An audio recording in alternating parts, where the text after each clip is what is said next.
Hello good music listeners, hello good music lovers. যে কোনো ধরনের ব্যাকগ্রাউন্ড নয়েজের জন্য একটু আগে থেকেই ক্ষমা চেয়ে নিচ্ছি। গানটা এইরকম, ওয়েট। আমার স্বপ্নগুলো সব হারালো দুঃখের সাগরে প্রবালের মতো। তোমার দুঃখগুলো সব হারালো মেঘেদের দেশে বর্ষার মতো। তোমার আমার ভালোবাসার আড়ালে এলো মেলো ভুলগুলো গোপনে কেন জানি ফিরে সে হৃদয়ে অগোছালো করেছিল আমাকে। আরেকবার হবে এটা। তোমার আমার ভালোবাসার আড়ালে এলো মেলো ভুলগুলো গোপনে কেন জানি ফিরে সে হৃদয়ে অগোছালো করেছিল আমাকে।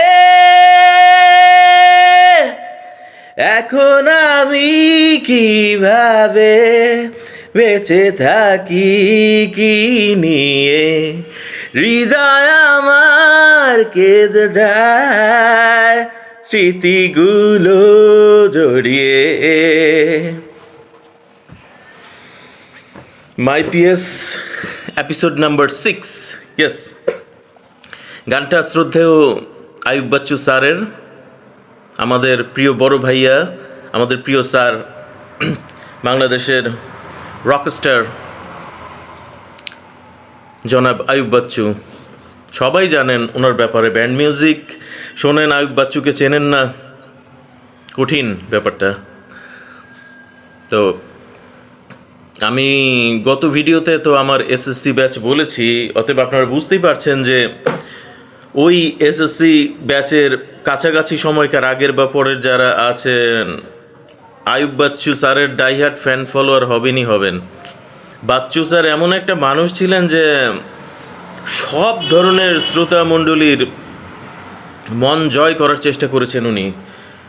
ওনার এমনও গান আছে যেই মানুষ জীবনে ব্যান্ড মিউজিক শুনে নাই, যেই মানুষ রক মিউজিক শোনে না, সেই মানুষকেও আমি গুনগুন করতে শুনেছি। ওনার এমনও গান আছেন। তো বাচ্চু স্যারের এটাই ছিল ম্যাজিক। গিটার লেজেন্ড উনি, acoustic guitar, electric guitar etcetera বলাই বাহুল্য, এগুলো গিটার লেজেন্ড বাংলাদেশে। অনেক স্ট্রাগলিং জীবন ছিল ওনার। এইবার মাই পিএস এপিসোড নাম্বার 6, যেহেতু তালাত রহমান খানের স্ট্রাগলের গল্প একটু উঠে আসবে, বুঝতেই পারছেন। গল্প বলতে বলতে গানটা ভুলে গেলে আবার সমস্যা, এই কারণে গানটা আজকে আগে গেয়ে নিয়েছি। এই গানটা সংগ্রহ করবার ইতিহাস আগে বলি। ইতিহাস তেমন কিছু না, আমাদের বিস্ময় অ্যালবাম, এটা 1998 সালের কোনো একটা ঈদে রিলিজ পায়। এটা ডাবল অ্যালবাম ছিল এলআরবি ব্যান্ডের। আয়ুব বাচ্চু স্যার তো এলআরবি ব্যান্ডের lead guitarist, vocalist, music composer, frontman, সব কিছু। আর সেই সময় কিবোর্ডে ছিলেন SI টুটুল ভাই, বেস গিটারে ছিলেন স্বপন ভাই, আর ড্রামসে ছিলেন রিয়াদ ভাই। এলআরবি ব্যান্ড 1997 সালে আমাদের উইলস লিটল ফ্লাওয়ার স্কুলের আফটার এসএসসি যে কনসার্ট হলো, সেটাতে এলআরবি ব্যান্ড এসেছিল। আমি সারাক্ষণ রিয়াদ ভাইয়ের পাশে গিয়ে, পিছনের ড্রামসের কাছাকাছি আর কি, অত পাশে না, গিয়ে দাঁড়িয়েছিলাম যে আমি স্টেজের একেবারে পেছন দিকে থাকি, সাউন্ডটা ভালো মতো শুনতে পারবো, সবাইকে ভালো মতো দেখতে পারবো। তো যাই হোক, সেই সময় যদিও ব্যান্ডের সাথে গার্ড থাকতো, বডিগার্ড থাকতো, ওরা স্টেজের কাছাকাছি কাউকে থাকতে দিত না, বাট আমার ভাগ্য ভালো ছিল, আমাকে কিছু বলেনি কেউ সেই দিন। তা আমি খুব কাছে থেকে রিয়াদ ভাইয়ের ড্রাম প্লেয়িংগুলো দেখছিলাম, সবাইকেই দেখছিলাম একটু পেছন দিকে থেকে স্টেজটা। তো সেই সময় আমাদের বিষয় অ্যালবাম যে সেটার ঘোষণা দেওয়া হয় যে একটা ডাবল অ্যালবাম রিলিজ পাচ্ছে। প্রথম ডাবল অ্যালবামটা তো এলআরবির 1992 সালে এসেছিল, সেকেন্ড ডাবল অ্যালবামটা রিলিজ পাচ্ছে। তো 3.5 হাত মাটি গানটা সেদিন প্রচারিত হয়, গাওয়া হয় আর কি, পারফর্ম করা হয়, ভাল লাগে আমার কাছে খুব। তো যাই হোক, এরপরে কনসার্টটা তো শেষ হয়ে গেল, রিয়াদ ভাইয়ের সাথে কোলাকুলি করলাম আমি বাসায় যাওয়ার আগে। ড্রামার রিয়াদ ভাইয়ের প্লেয়িং খুব ভালো লাগতো আমার। আমি ক্যাসেটে ওনার প্লেয়িং শুনেছিলাম, কিন্তু লাইভ ওই দিনই শুনলাম, বাবারে বাবা। যাই হোক, এরপরে তো আমি সেকেন্ড ইয়ারে উঠে গেলাম 1998-এ, এবং আমি যেই এলাকায় মগবাজার মধুবাগ এলাকায় থাকতাম সেই এলাকাটা চেঞ্জ করে গার্জিয়ানের ডিসিশনে অন্য একটা এলাকায় আমরা চলে গেলাম, জঘন্য একটা এলাকায় গেলাম আমরা, আনকালচার্ড এরিয়া। যাই হোক, তো আমার মেন্টর যে শামীম ভাই ছিল, মেন্টরের সাথে আমার যোগাযোগটা বিচ্ছিন্ন হয়ে গেল তখন, কারণ উনি এমনিও সিনিয়র ছিলেন আমার চাইতে বয়সে, আর যেহেতু কোনো সোশ্যাল মিডিয়া টুলস তখন ছিল না, ওতে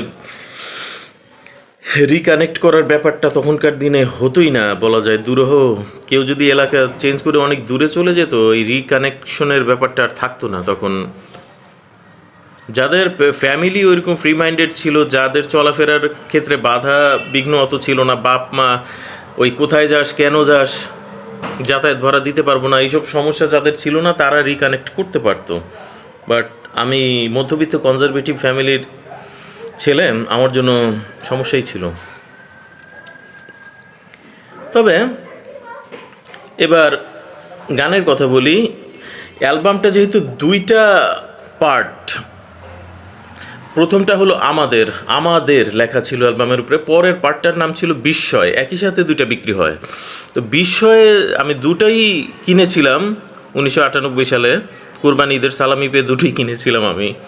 তো এখানে বিস্ময় যে অ্যালবামটা, সেখানে এই স্বপ্ন বদল, এই ভিডিওর শুরুতেই যে গানটা শোনালাম, এই স্বপ্ন বদল গানটা আমি পেলাম। গানটা আমার একটু অন্যরকম ভালো লাগলো। আমার কেন যেন মনে হলো আইয়ুব বাচ্চু স্যার নিজেকে একটু ভেঙেছেন, কারণ এই ধরনের গান মানে এতটা কিবোর্ডের ব্যাকগ্রাউন্ডে খুব চমৎকারভাবে কিবোর্ডটা হোল্ডিং কর্ডে ছিল, কিছু কাজ টাজ ছিল, বেস গিটার তো তুরুপ মাশাল্লাহ কাজ। স্বপন ভাই ইজ স্বপন ভাইয়া, এগুলো বলার অপেক্ষা রাখে না। স্বপন ভাই বেস গিটারে যে কি, বাংলাদেশের সব বেস গিটারিস্টরা জানেন ওটা। তো ড্রামস অ্যারেঞ্জমেন্ট সব কিছু মিলে একটা পারফেক্ট হটকেক লাগলো আমার কাছে গানটা।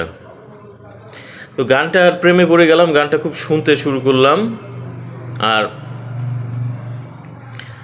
এই গানের প্রসঙ্গে আরেকটা কথা বলি, এলআরবির ঘুমন্ত শহরে রূপালী রাতে যে জনপ্রিয় গানটা, এই গানটা টেলিভিশনে যেই ভার্সনটা 1994 সালে প্রচারিত হয়, সেই ভার্সনটা ছিল সফট ভার্সন।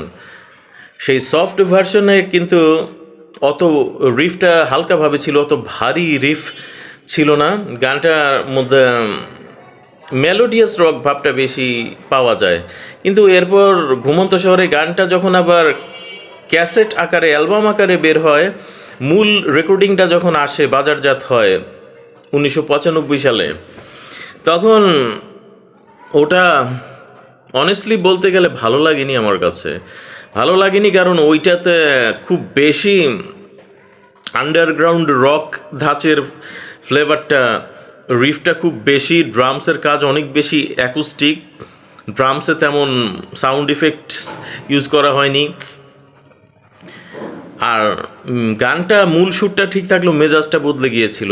বিটিভি ভার্সনে যেটা ছিল আনরিলিজড ভার্সন, ওটার সাথে রিলিজড ভার্সন কম্পেয়ার করে আমার কাছে পার্সোনালি ভালো লাগেনি। এবং অনেকেই হয়তো ছিল আমার মতো যাদের কাছে বিটিভি ভার্সনটা ভালো লেগেছিল। এবং বাচ্চু ভাই তো চরমভাবে কিন্তু খোঁজ খবর রাখতেন, দর্শক শ্রোতারা কোনটা পছন্দ করছে কোনটা পছন্দ করছে না। উনি মকর রাশির মানুষ তো, খুব পারফেকশনিস্ট ছিলেন, এগুলো চুলচেরা বিশ্লেষণ করতেন সবসময়, এবং সর্বোচ্চ চেষ্টা করতেন যে আচ্ছা দর্শকদের রুচির কাছাকাছি যাওয়া যায় কি না, ওদের পছন্দ মতো কিছু একটা বানিয়ে দেওয়া যায় কি না গান। সম্ভবত এই চিন্তাটাই কাজ করেছিল ওনার মাথায়। এই কারণে এই স্বপ্নবদল গানে আমি কি পেলাম জানেন? ওই যে বিটিভি ভার্সন যেটা ছিল ঘুমন্ত শহরে গানটার, সেই মেলোডিটা আমি পেলাম। এবং এইটা পাওয়ার কারণে আমার ভালো লাগলো। আমি যে গ্রাঞ্জ রক শুনি না বা ডিপ ধরনের হেভি মেটাল শুনি না, হার্ড রক শুনি না, এমনটা কিন্তু ব্যাপারটা না। আমি শুনি সবই, Metallica, Megadeth, Dream Theater, Iron Maiden, সব কিছুই আমি এনজয় করি। কিন্তু বাংলা গানের ক্ষেত্রে মাঝে মাঝে আমার রুচিটা একটু ওইরকম থাকে শোনার ক্ষেত্রে। মনে হয় যে এত ভারী ডিস্টরশন রিফ এগুলো না দিয়ে একটু লেভেল কমিয়ে টমিয়ে গান করলে মাঝে মাঝে কিছু স্পেসিফিক গানে আমার এইরকম কেন যেন মনে হয়। ব্যক্তিগত রুচি ওটা আমার। যাই হোক, তো স্বপ্ন বদল গানটা এরকম ছিল। তো এখন আমি তখন একটা ছেলের কথা বলি, শেওড়াপাড়া, কাজীপাড়ার পরে শেওড়াপাড়া যে এরিয়া আছে, ওখানে কিছু ব্যান্ড মিউজিক মনস্ক ছেলে পেলে ছিল। তাদের মধ্যে একটা ছেলে, খুব জেন্টাল একটা ছেলে ছিল আমার জুনিয়র বয়সে, কবির নাম। তো কবিরের সাথে কয়েকদিন আমি খুব চলাফেরা করেছিলাম সেই সময়টায়। তারিখটা ভুলে, সনটা ঠিক মনে পড়ছে না, 2000 সাল থেকে 2001 সালের মধ্যে হবে। তো ওই সময়টায় কবির বেস গিটারিস্ট হবার চিন্তা ভাবনা করছিল, কিন্তু কবির কমার্শিয়াল মেন্টালিটির ছিল। তো আমি আবার মানুষ খুঁজছিলাম ব্যান্ডের জন্য যারা নন কমার্শিয়াল, কারণ আমার নিজস্ব সুর সঙ্গীত করব, ব্যান্ড করব, নিজের সব কিছু থাকবে, ওই ধরনের চিন্তা, মানুষের গান কপি পেস্ট করব না, ওইরকম চিন্তা ভাবনা নিয়ে এগোচ্ছিলাম। তো কবিরের সাথে ব্যান্ড করার প্ল্যানটা হলো না, কিন্তু মেলামেশাটা ছিল, গান শোনাটা একসাথে ছিল। তো এইটার প্রভাবে সেই সময় আমি তো আমার ভয়েস টোন নিয়ে সবসময় চ্যালেঞ্জ, বিভিন্ন চ্যালেঞ্জ নিয়েছি, যে দেখি এই গানটা তুলতে পারি কিনা, ওই গানটা তুলতে পারি কিনা, এই ধরনের চ্যালেঞ্জ আমি নিয়েছি সবসময়। তো সেই সময় স্বপ্নবদল গানটা আমি টার্গেট করলাম যে দেখি তো তুলতে পারি কিনা। এখন গানটা শুনে আমি দেখি টেম্পো তো খুব হাই। বাচ্চু ভাইয়া গলার ভালো ভালো কাজ করেছেন এই গানের মধ্যে, এবং টেম্পো খুব হাই। একই সাথে গলার কাজগুলো মেনটেন করে একটা হাই টেম্পো বজায় রেখে একটা গান করা, এটা কিন্তু যথেষ্ট চর্চা সাধনার ব্যাপার, প্র্যাকটিসের ব্যাপার। হুট করে এইরকম একটা গান শুনলেই পারফেক্ট টেম্পো বজায় রেখে তুলে ফেলা যায় না। সেই বছর আমি একটা কৌশল আবিষ্কার করলাম যে আচ্ছা, আমি তো বিভিন্ন ব্যান্ডের গান তুলছি গলায়, যেই গানগুলো কঠিন লাগে ওইগুলো আমি হামদনাথ ভার্সন করে ফেলি না কেন।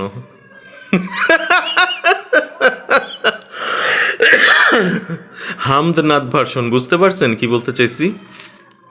মানে ড্রামসের টেম্পোটা থাক, অরিজিনাল রেকর্ডিংয়ের জায়গায় অরিজিনাল গানটা যেমন আছে থাক, আমি ভয়েস ট্র্যাকটা আলাদা করে ফেলি, গলায় ওটাকে টেম্পো কমায় আগে তুলি, অনুশীলন করি, গ্র্যাব করি জিনিসটাকে, সোজা কথা, ভালো মতো প্রথমে সুরটা ঢুকাই মাথায়। আর আমার আল্লাহর রহমতে তাল, লয়, সুর, টেম্পো এগুলোর সেন্স ভালো, বিট পার মিনিটের সেন্স ভালো। সুর যদি একবার ঢুকে যায় ব্রেনের মধ্যে, তারপর যত হাই টেম্পো দেন আমি গেয়ে দিতে পারবো। তো সেই রকম চিন্তা ভাবনা করেই এই গানটা নিয়ে এই স্বপ্নবদল গানটা নিয়ে আমি লেগে পড়লাম খুব। তো এই গানে খেয়াল করেছেন ওই যে তোমার আমার ভালোবাসার আড়ালে এলোমেলো ভুলগুলো গোপনে, এই জায়গাটা আমি প্রথমে কিন্তু লো অক্টেভে গেয়েছি, তারপর আবার হাই অক্টেভে গেয়েছি। এটা আমি এই ভিডিওতে কেন করেছি, কারণ সেই গল্পটাই বলতে যাচ্ছি এখন। আমি তোমার আমার ভালোবাসার আড়ালে এই জায়গাটা আমার কাছে তখন ওই বয়স অনুযায়ী খুব উঁচু লেগেছিল আমার কাছে। তো আমি করলাম কি, নিচু ভার্সনটা তুললাম প্রথমে। নিচু ভার্সনটা তোলার পর এক্সপেরিমেন্ট করার জন্য ট্রাই করলাম, আচ্ছা একটু উঁচুটা গাওয়ার চেষ্টা করি। তো এবার দেখলাম বেশ সুন্দরভাবে উঁচুটাও গাইতে পারছি। আমি আরে মজা তো, লোটা তুললে হাইটা গাওয়া যায়। 80-90% ক্ষেত্রেই যেসব গান আমার কাছে কঠিন লেগেছে, এই এক্সপেরিমেন্ট কিন্তু ফলদায়ক হয়েছে। যদিও এই এক্সপেরিমেন্টে আমি বেশি মনোযোগ দেইনি, আমার ওই চেষ্টা থাকতো একবারে হাইটা তুলবো, কিন্তু এইটা ভুল পদ্ধতি ছিল। এবং ভুলে ভরা পদ্ধতিতে এই যে গান শেখার ব্যাপারটা, এটা আমার না আসলে কিছু করার নেই, কারণ আমার খুব মিউজিকের জীবনটা স্ট্রাগল। একে তো একটা কথা বলি, আমার সমবয়সী যারা সেই সময় ব্যান্ডের গানে প্র্যাকটিস করছে এবং শাইন করছে, আস্তে আস্তে অডিও বাজারে ঢুকছে, তাদের কয়েকটা সুযোগ সুবিধা ছিল। প্রথম কথা, গান শোনার ব্যাপারটা, তাদের বাপ এই অপসংস্কৃতি শুনলি কেন, বন্ধ কর, এই ধরনের গানের আওয়াজ যেন তোর রুম থেকে না আসে, এই ধরনের পিছে লেগে থাকা বাবা তাদের ছিল না। প্রথম ব্যাপার, point. Second point, group discussion. একটা গান নিয়ে 4-5টা সমমনা ছেলের সাথে গ্রুপ ডিসকাশন করতে হয়, গানটায় কোথায় কি বাজাইছে, কি করছে। আমার যেহেতু মেন্টরকে আমি আগের এলাকায় রেখে বাসা শিফট করে চলে আসলাম, আমার মেন্টর তো অন্য জায়গায় রয়ে গেল। আমার গ্রুপ ডিসকাশনের বন্ধু বান্ধবরা সব উইলস লিটল ফ্লাওয়ার স্কুলে হারিয়ে গেল, কারণ এসএসসি পড়ার কারোর সাথে যোগাযোগ নেই। অতএব আমার গ্রুপ ডিসকাশনের বন্ধু বান্ধবও নেই, মেন্টরও নেই, আমি একদম একলা পড়ে গেলাম। আর যারা কমার্শিয়াল গান নিয়ে সারাক্ষণ থাকে, যেমন কবির, যাদের কমার্শিয়াল গান তোলার চেষ্টা সবসময়, তারা তো ওইসব নন কমার্শিয়াল গান নিয়ে মাথা ঘামাবে না। অতএব তাদের সাথে ওই আড্ডা খুব একটা জমবে না, তারা আলাপ করতে চাইবে না। সোজা কথা বলবে, কি জানি রে, জানি না, আমি এই গান শুনি না, পারলেও করবে না ওই আলাপ, কারণ যার যেই দিকে ঝোঁক টপিকটা ওই দিকে যায়। তো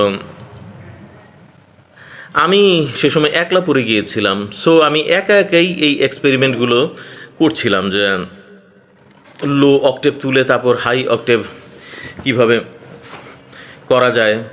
আর আমার সমবয়সী যারা ছিল, তারা গ্রুপ ডিসকাশনের জন্য অলওয়েজ তাদের ফ্রেন্ড সার্কেল ছিল, অন্তত 2 কি 3 সদস্য বিশিষ্ট একটা গ্রুপ তো তাদের থাকতোই সব সময়। ক্যাফেতে হয়তো আড্ডা দিচ্ছে, বড়লোকি পাড়ার ছেলে পেলে সব, হয়তো ধানমন্ডিতে গিয়ে আড্ডা দিচ্ছে, বাসায় হয়তো ফ্রেন্ডস চলে আসছে, এবং তারা 2 রকম টেস্টের বন্ধুবান্ধবী পেয়েছে, কমার্শিয়াল, নন কমার্শিয়াল। সো উত্থানটা তাদের ক্ষেত্রে অনেক বেশি সহজ ছিল। স্ট্রাগল তাদের ছিল না সেটা বলবো না, অডিও বাজার মানেই স্ট্রাগল, ওখানে ঢুকতে গেলে স্ট্রাগল করতে হয়, কিন্তু বেসিক স্ট্রাগল যেটা, ওইখানে তাদের বেগ পেতে হয় নাই। আমার 2 রকম স্ট্রাগলেই বেগ পেতে হয়েছে যথেষ্ট। আর অডিও বাজারে তো আমি আসতেই পারি নাই। আমার অডিও বলতে ওই রক অ্যান্ড অ্যাপিটাইজার যে ইউটিউব চ্যানেলটা, ওখানে আমার 4টা গান আছে, এইটাই আমার আত্মপ্রকাশ। তো আড্ডার আসলে মনে হয় শেষ প্রান্তে চলে এসেছি একেবারে। তো এলআরবি রায়ুব বাচ্চু স্যারের স্বপ্নবদল গানটা নিয়ে আজকে আড্ডা দিলাম। কেমন লাগলো আপনাদের কাছে জানি না। তো ভালো থাকবেন, ঈদ মুবারক।